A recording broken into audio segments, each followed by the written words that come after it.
Hello, welcome to my channel. ഇന്ന് നമുക്ക് ഒരു ചെമ്മീൻ ബിരിയാണി ഉണ്ടാക്കിയാലോ? ഇന്ന് ഞങ്ങൾക്ക് നല്ല ചെമ്മീൻ കിട്ടിയിട്ടോ. ഇവിടെ ആഴ്ചയിൽ ഒരിക്കലാണ് കടൽ മീൻ കിട്ടുന്നത്. ഞങ്ങൾ മഹാരാഷ്ട്രയാണ് താമസം. അപ്പോൾ നമുക്കെങ്ങനെയാണെന്ന് നോക്കാം. അതിനായിട്ട് 1 കിലോ ബിരിയാണി റൈസ് ഞാൻ കഴുകി ഊറ്റിയെടുത്തിട്ടുണ്ട്. പിന്നെ അതിലേക്ക് ആവശ്യമായിട്ടുള്ള സ്പൈസസ് ആയിട്ട് കറാമ്പട്ടയും കറാമ്പൂവും ഏലക്കായും എടുത്തിട്ടുണ്ട്. പൊതുവേ ഞാൻ അരി കുക്കറിലാണ് ഉണ്ടാക്കാറുള്ളത്. അപ്പോൾ കുക്കറിലേക്ക് നമുക്ക് നെയ്യ് അല്ലെങ്കിൽ റിഫൈൻഡ് ഓയിൽ ഏതായാലും കുഴപ്പമില്ല, അതിലേക്ക് സ്പൈസസ് ഇട്ടൊന്ന് മൂപ്പിച്ച് ആവശ്യത്തിന് വെള്ളം ഒഴിച്ചിട്ടാണ് അരി വേവിച്ചെടുക്കുന്നത്. വെള്ളം ഞാനിവിടെ 1 കപ്പ് അരിക്ക് 1.25 കപ്പ് വെള്ളം എന്നുള്ള പാകത്തിനാണ് എടുക്കുന്നത്. അതിലേക്ക് ഉപ്പും ചെറുനാരങ്ങാനീരും ചേർത്ത് അരി നമുക്ക് ഇട്ട് 1 വിസിലടിച്ചാൽ മതി കേട്ടോ. അരി ആവശ്യത്തിന് വെന്ത് കിട്ടും. അത് വേവിക്കാൻ വെക്കുന്ന സമയത്ത് തന്നെ നമുക്ക് എന്ത് നോക്കാം, ചെമ്മീൻ സെറ്റ് ചെയ്തെടുക്കാം. ചെമ്മീനിലേക്ക് ഉപ്പും മഞ്ഞളും പിന്നെ കുറച്ച് ബിരിയാണി മസാലയും ഞാൻ ചേർക്കുന്നുണ്ട്. പിന്നെ കുരുമുളക് പൊടിയും ഞാൻ ആഡ് ചെയ്തിട്ടുണ്ട്, പക്ഷേ അതെനിക്ക് വീഡിയോയിൽ കാണിക്കാൻ പറ്റിയില്ല. അപ്പോൾ അത് നമുക്ക് ജസ്റ്റ് ഒന്ന് ഫ്രൈ ചെയ്തെടുക്കാം. ഒരുപാട് അങ്ങ് ഹാർഡാവണ്ട, ഒന്ന് ഫ്രൈ ആയിട്ട് വന്നാൽ മതി കേട്ടോ. അങ്ങനെ അത് ഫ്രൈ ചെയ്തെടുക്കുന്ന സമയം കൊണ്ട് നമുക്ക് ഇതിലേക്ക് ആവശ്യമായിട്ടുള്ള ഉള്ളിയും കാര്യങ്ങളൊക്കെ ഒന്ന് റെഡിയാക്കി എടുക്കാം. അങ്ങനെ ഞാൻ ഉള്ളിയെല്ലാം അരിഞ്ഞ് വെച്ചു. പിന്നെ ഇനി പുതിനയും മല്ലിച്ചപ്പും കൂടെ നമുക്ക് അരച്ചും കൂടെ എടുക്കാം കേട്ടോ. അങ്ങനെ അതെല്ലാം സെറ്റ് ചെയ്തു. വേറൊരു പാൻ എടുത്ത് അതിലേക്ക് നെയ്യ് അല്ലെങ്കിൽ വനസ്പതി ഒഴിച്ചിട്ട് നമ്മൾ കുറച്ച് ഉള്ളീനെ മുരിയിച്ചെടുക്കുന്നുണ്ട്.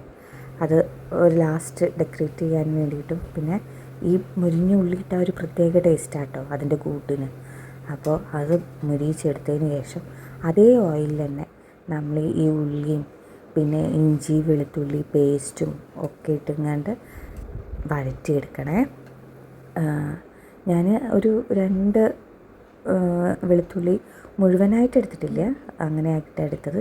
ഒരു അത്യാവശ്യം നല്ലൊരു വലിയ കഷ്ണം ഇഞ്ചി എടുത്തിട്ടുണ്ട്. ഒരു 5-6 പച്ചമുളകും ഞാൻ എടുത്തിട്ടുണ്ട്. പിന്നെ 2 വലിയ തക്കാളി തന്നെ എടുത്തിട്ടുണ്ട് കേട്ടോ. അത്രയും കാര്യങ്ങൾ നന്നായിട്ടൊന്ന് വഴണ്ടി വരുമ്പോൾ നമ്മൾ മല്ലിച്ചപ്പും പുതിന അരച്ചതും കൂടെ അതിലേക്ക് ചേർത്ത് 1 കപ്പ് തൈരും കൂടെ ചേർത്ത് നന്നായിട്ട് ഇളക്കി അതിൻ്റെ പച്ചമണം മാറുന്ന വരെ യോജിപ്പിച്ചെടുക്കുക. അതിലേക്ക് പിന്നെ നമ്മൾ മസാലയായിട്ട് ഗരം മസാലയാണ് ഉപയോഗിക്കുന്നത്. അത് നമ്മൾ വീട്ടിൽ തന്നെ പൊടിച്ച് വെച്ച ഗരം മസാല കേട്ടോ. അതും മഞ്ഞളും ഇട്ട് അതും ഇതുപോലെ തന്നെ പച്ചമണം മാറുന്ന വരെ വഴറ്റി നമ്മൾ പൊരിച്ച് വെച്ച ചെമ്മീനും കൂടെ ഇട്ടുങ്ങാണ്ട് നന്നായിട്ട് മിക്സ് ചെയ്ത് വെച്ചാൽ നമ്മുടെ ചെമ്മീൻ ബിരിയാണിയുടെ കൂട്ട് റെഡിയായി. ഇനി നമുക്ക് ദമ്മിടുന്ന പ്രോസസ്സാണ് കേട്ടോ ഉള്ളത്. അതിനേക്കായിട്ട് തന്നെ ദമ്മിടാനുള്ള പാത്രത്തിൽ താഴെ നമ്മൾ കുറച്ച് നെയ്യ് ഒഴിക്കുന്നുണ്ട്. അതിലേക്ക് വേവിച്ച് വെച്ച അരിയുടെ പകുതി ഞാൻ ഇട്ട് കൊടുക്കുന്നുണ്ട്.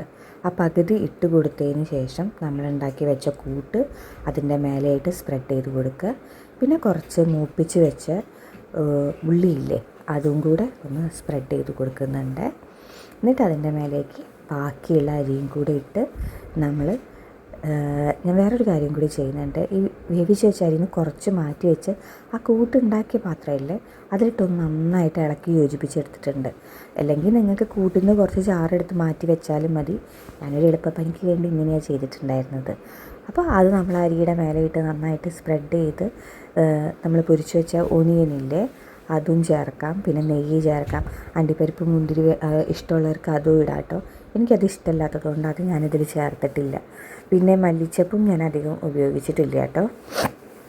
അങ്ങനെ അതെല്ലാം ആക്കി നമ്മൾ അതിൻ്റെ മൂടി നല്ല ടൈറ്റായിട്ട് അടച്ച് വെച്ചിട്ട് അതിൻ്റെ മേലേക്ക് എന്തെങ്കിലും വെയിറ്റ് വെച്ചാലും മതി. നല്ല ടൈറ്റായിട്ട് തന്നെ ഇരിക്കുക അതിൻ്റെ മൂടിയെ. അതൊരു 5 മിനിറ്റ് മീഡിയം ഫ്ലെയിമിലും പിന്നെ ഒരു 5 മിനിറ്റ് ലോ ഫ്ലെയിമിലും ഇട്ടുങ്ങാണ്ട് ദം ചെയ്തെടുത്ത ബിരിയാണിയാണ് ഇത്. തുറന്നപ്പോൾ തന്നെ ഭയങ്കര സ്മെല്ല് കേട്ടോ. എനിക്ക് കൊതി അടക്കാൻ പറ്റിയില്ല. അപ്പോൾ പിന്നെ ഒന്നും നോക്കിയില്ല. സൈഡിൽ നിന്ന് കുറച്ച് റൈസും പിന്നെ അതിൻ്റെ സൈഡിൽ നിന്നായിട്ട് കുറച്ച് കൂട്ടും ഒക്കെ ഞാൻ അപ്പം തന്നെ പ്ലേറ്റിലേക്ക് എടുത്തിട്ട് കഴിക്കുകയായിരുന്നു കേട്ടോ ചെയ്തിട്ടുണ്ടായിരുന്നത്. ആ ചൂടോടെ ആ ബിരിയാണി കഴിക്കുമ്പോൾ ഒരു പ്രത്യേക ടേസ്റ്റാണേ. ഞങ്ങളുടെ കോഴിക്കോടേക്കൊക്കെ ചമ്മന്തി ഇല്ലാതെ ബിരിയാണി കഴിക്കാമെന്ന് പറയുന്നത് ചിന്തിക്കാൻ കൂടെ വയ്യ കേട്ടോ. എനിക്ക് സത്യം പറഞ്ഞാൽ ബിരിയാണീൻ്റെ കൂടി ചമ്മന്തി കൂട്ടി കഴിക്കാൻ അത്രയും ഇഷ്ടമാണ്. എനിക്ക് തൈരില്ലെങ്കിലും കുഴപ്പമില്ല, എനിക്ക് ചമ്മന്തി മസ്റ്റാണ്. അപ്പോൾ നമ്മളെ ചെമ്മീൻ ബിരിയാണി തയ്യാറായിട്ടോ. ഞാനെന്തായാലും ഉണ്ടാക്കിയിട്ട് കഴിക്കാൻ പോവുകയാണ്. നിങ്ങളും ഉണ്ടാക്കി നോക്കിയിട്ട് ഫീഡ്ബാക്ക് അറിയിക്കാൻ മറക്കരുത്. ഇഷ്ടപ്പെട്ട ചാനൽ സബ്സ്ക്രൈബ് ചെയ്യുക, ലൈക്ക് ചെയ്യുക. Thanks for watching.